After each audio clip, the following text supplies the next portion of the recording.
ሁለት አይነት ደስታዎች አሉ። አንደኛው ደስታ ከውስጥ ወደ ውጭ ነው። ሁለተኛው ደስታ ደግሞ ከውጭ ወደ ውስጥ ነው። ሁለተኛ ደስታ የምታገኘው ወይም ከውጭ ወደ ውስጥ የምታገኘው ደስታ ቡልሼት ነው። በቃ በብር ሊገዛ የሚችል ነገር ነው ማለትም መኪና፣ ቁስ ምናምን ቁስ ነገር ነው። በቃ ቁስ እንበለው። ከውስጥ ወደ ውጭ የሚመጣ ግን የእግዚአብሔር ነው። የእግዚአብሔር ደግሞ የሆነ በቀላሉ የሚመጣ አይችልም። ለምሳሌ ከውጭ ወደ ውስጥ የሚመጣው ደስታ ልታይ ትችላላችሁ። በቃ ማለትም የሆነ አያረካም። መኪናም ገዝተህም ሌላ መኪና ነው የምትፈልገው፣ ቤት ኖሮም ሌላ ቤት ነው የምትፈልገው። ከውስጥ ወደ ውጭ የሚወጣው ነገር ግን ሌሎች በመስጠት ነው። ገባ? ይሄ መቀበል ላይ ነው የሚያተኩረው። ከውስጥ ወደ ውጭ ሲሆን ግን በመስጠት ነው። በቃ ያለህን በመስጠት በመካፈል ነው። በሳክሪፊኬሽን ወይም በመስዋዕትነት ነው። መምረጥ የእናንተ ጣፋንታ ነው። ግን እኔ እንደሚገባኝ ከውስጥ ወደ ውጭ የሚወጣው ደስታ ቬሪ ጉድ። በህይወታችን ደግሞ በቃ ያ ነገር አሪፍ ነው መሰለኝ። ከውስጥ ወደ ውጭ የሚወጣው ደስታ በመስጠት የሚገኝ ነው። ከሁለተኛው ደግሞ ከውጭ ወደ ውስጥ የሚመጣው ደግሞ በመቀበል የሚገኘው። ይሄ የዓለሙ ነው፣ የስስታም ዓለሙ ነው። ሁለቱም ባላንስ በማድረግ መኖርም አሪፍ ነው።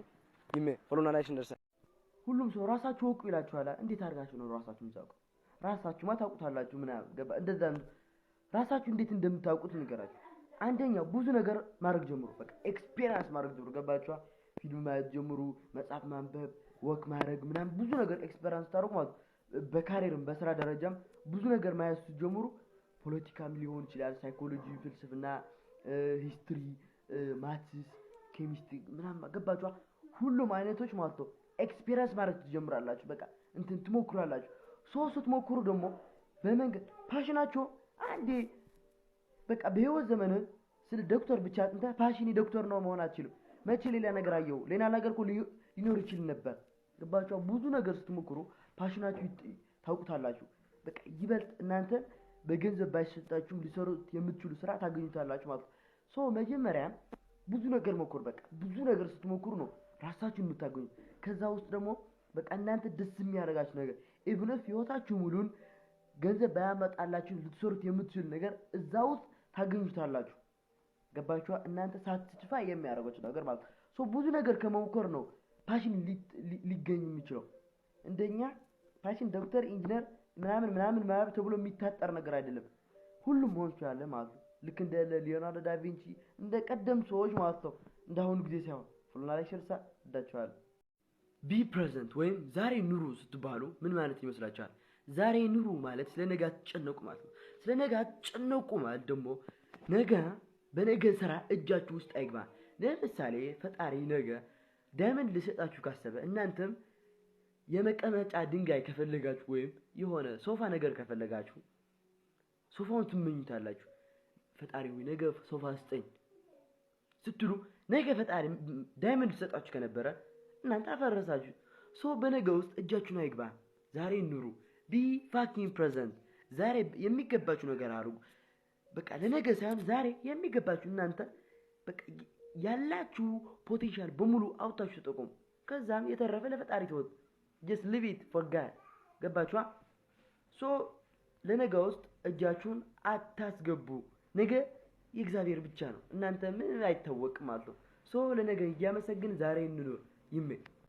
ካርታ ነው እንጂ የሚሰጥ መንገዱን ይዞ የሚሄድ ሰው አይሰጡም። ገባህ? ካርታው ይሰጣል።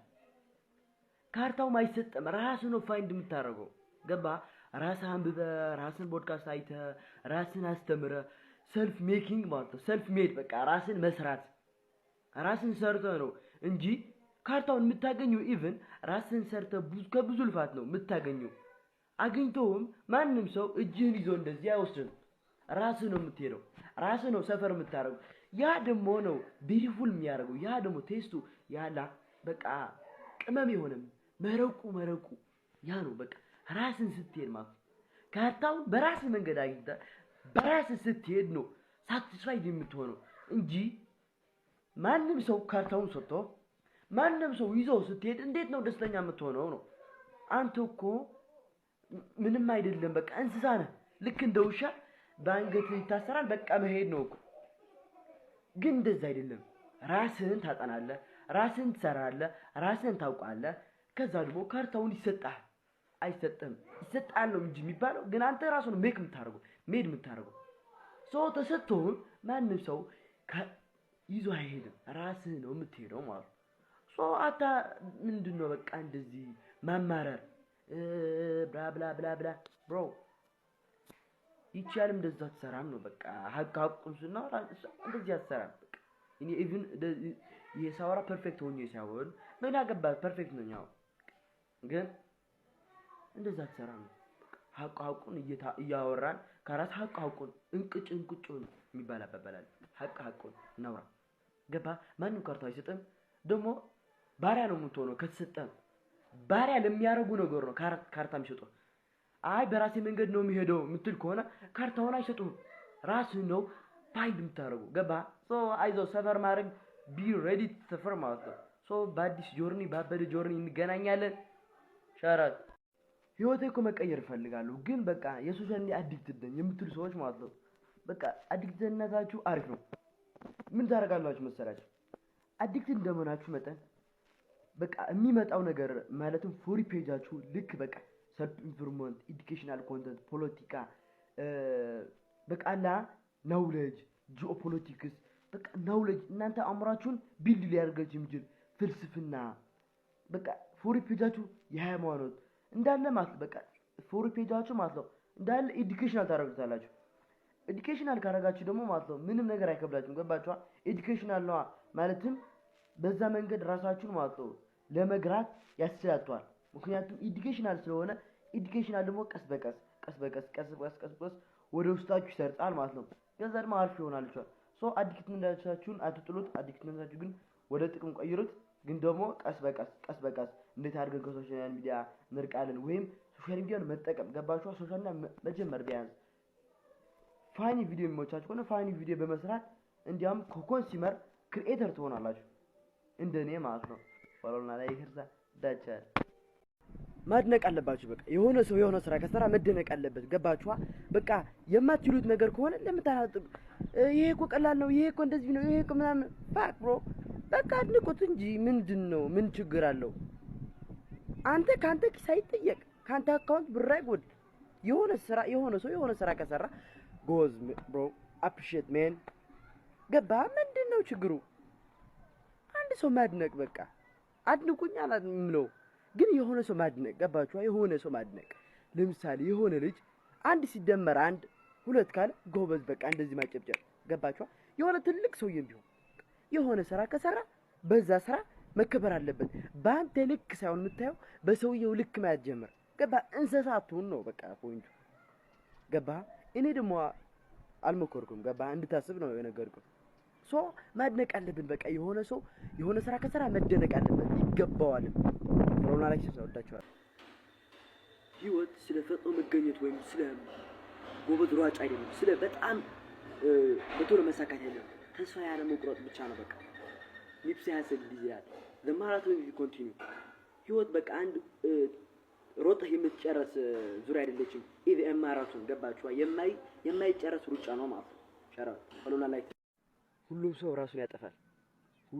ራሱን ያጠፋል ለምን እንደዛ እንዳልኩ ነገር ፈጣሪ የፈጠረው አንድ ጀግና አለ እናትም የምትፈልገው አንድ ጀግና አለ ራስም የምትፈልገው አንድ ጀግና አለ ያ ጀግና ግን ሰው ምን ይለኛል ይያልክ ሰፈሮች ምን ይለኛል ይያልክ ጓደኞቼ እንዳይርቁኝ ይያልክ በቃ እድሜ ልክህን ፈርተ ያ ጀግና እናትም አባትም አንተ ፈጣሪም የሚወደው ጀግና ይሞታል ሜቢ እኮ ፈጣሪ አንተ ጀግና ያረጋ ሌሎችን አርአያ ሆነ ትልቅ ቦታ ደርሰ ሌሎችን እንድትተርፍ ነው አንተ ግን የሰፈር ልጆች ምን ይሉኛል ዘመዶቼ ምን ይሉኛል ምንም እኮ ደም አይልም አንተ ጭራሽ ከነመፍጠር አያውቁም በቃ ረስተዋል እነሱ በራሳቸው ተነጥቷል በዚህች ኑሮ እንኳን ስለሱ ማሰብ ስለራስ ማሰብ እንኳን ፋንሲ ነገር ነው በቃ ትልቅ ነገር ነው ሶ ስለራሳችሁ በቃ ሰልፍሽ ነው ለበቃ ገብታችኋል እና በራሳችሁ ወንጀል ማጥፋት እንዳትያዙ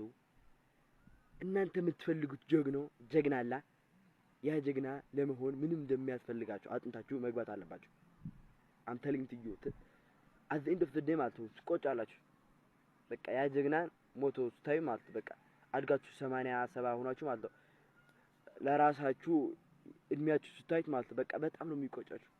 ያጀገና እንደዚህ መሆን ያልነበረበትም ብራችሁ ማለት ነው። ስለሱ መስማት አቁሙ ማለት ነው። I don't give a fuck bro. Don't give a fuck bro. ይሜ እስቲ መቀበል እንጀምር። በቃ መልካችን፣ ጸጉራችን፣ ፊታችን፣ ሁሉ ነገራችን በቃ ፋሚሊዎቻችን፣ ሀገራችን በቃ ሁሉ ነገር መቀበል ሲጀምር ሁሉ ክፉ የሆነ ነገር መቀበል እንጀምር። በቃ መቀበል እስክንጀምር በቃ የማይቀየር ከሆነ ለምንድን ነው ከሱ ጋር የምንታገለው? ለምን አንቀበለውም? በቃ ጥሩ ነገር ጥሩ ከሆነ ጥሩ ነው ኦፍ ኮርስ፣ ግን መጥፎ የሆነ ነገር ለምን በጸጋ አንቀበለውም? የማንቀየረው ከሆነ ግን ለምን እንቀበለዋለን? ግን የማንቀየረው ከሆነ እሱ በፈጣሪ እጅ ብቻ የሚቀየር ነገር ከሆነ ለምን እኛ እንታገላለን? ለሱ ለምን አንጠይቀውም? ለምን ቀይርልኝ ብለን አንጸልይም? ለሱ ለምን እንታገለዋለን? እኛ ለምን ካልተቀየረ ብለን ከራሳችን ጋር ጭቅጭቅ እንገባለን? ለምን ለፈጣሪ ብቻ አንተውም? ያ ነገር what do you think about that? እኔ የሚመስለኝ ነገሮች መቀበልና ከዛ ደግሞ የተረፈው ነገር ለፈጣሪ መተው ነው። ፈጣሪም ብሏል ጽድቁና መንግስቱ ተመኙ እንጂ ሌላው የተረፈ ነገር እኔ እሰጣችኋለሁ። ለምንድን ነው እኛ የማንቀበለው? tell me in the comment የእናንተ ምክንያት ማለት ነው። ሳሙኤል እንዴት ነው ፖድካስት 2 ሰዓት 3 ሰዓት ቁጭ ብለህ የምታየው? መጽሐፍ እንዴት ነው በቃ ቁጭ ብለህ የምታነበው ምናምን ይላል። አንድ ነገር ልንገራችሁ፣ ምን እንደሚያስፈልገኝ አውቃለሁ። አንደኛ ምን እንደሚያስፈልገኝ አውቃለሁ። ሪያሊቲውን ተቀብያለሁ። ገባችኋ? እነዚህ ሰዎች ነገር ልንገራችሁ። አንደኛ እውነታውን መቀበል ጀምሩ። በቃ እቺ ዓለም ለድደቦች አይደለች። ኢቭን ለሚፍጨረጨረው እንኳን አለ ለጀግኖች ነች፣ ለአርበኛ የተፈጠረች። አርበኛ ደግሞ የሚፈጠር በማንበብ ነው። ልክ እንደ አሌክዛንደር ረገድ፣ ልክ እንደ የግብጽ ንግስት ሞናሊ ለግብጽ አርሳር ነው ማለት ተፋቢ ነው። ማንበብ አለብን ማለት። ሁለተኛ ደግሞ የምታንበው ነበር መለየት። ለምሳሌ ፍልስፍና ብትወድ ከሆነ ፍልስፍና ማንበብ ሜቢ እኮ ማንበብ ከማይመች ከሆነ ኦዲዮ መስራት። ገብታችኋል? ፖድካስት ስሙ ደግሞ ምሽት ስትሰሙ በቃ ፖድካስት ኦን ታደርጉታላችሁ። እዛ ጋር ስልካችሁ ትይዛላችሁ። ከጠነተ በቃ እስከ መተኛት የናተ እንቅልፍ እስከሚመጣ ድረስ ዝም ብላችሁ ትቆጥራላችሁ። አንደኛው ደግሞ በቃ የእናንተ የሚመቻችሁ ነገር ነው። ለምሳሌ መጽሐፍ የሚመቻችሁ በቃ መጽሐፍ የሚመቻችሁ ሰዎች አሉ። ፖድካስት ብቻ የሚመቻችሁ ሰዎች፣ ኦዲዮ የሚመቻችሁ ሰዎች አሉ። ገብታችኋል? የሚመቻቸው በቃ ለምሳሌ በቃ አላ የራሳችሁ የምትፈልጉ። እኔ ለምሳሌ በሁሉ ነገር ጉብዝ በቃ ፖድካስት ማዳመጥ ብትለኝ በቃ ለምሳሌ የ4 ሰዓት የ5 ሰዓት ፖድካስት የኤርሚያስ አመልጋ ቁጭ ብዬ አይቼዋለሁ ደጋግሜ ማለት ነው። መጽሐፍም 2 3 ደግመዋለሁ ማለትም ምን እንደሚያስፈልገኝ ስለማውቅ ማለት ነው። ልምድ ነው በቃ በአንድ ቀን ጀምራችሁ ቡም የምትል ነገር አይደለም። ለምሳሌ የአንድ ወር ማጥናት ከፈለጋችሁ መጀመሪያ የአንድ ሰሙን ስኬጁል አድርጉ።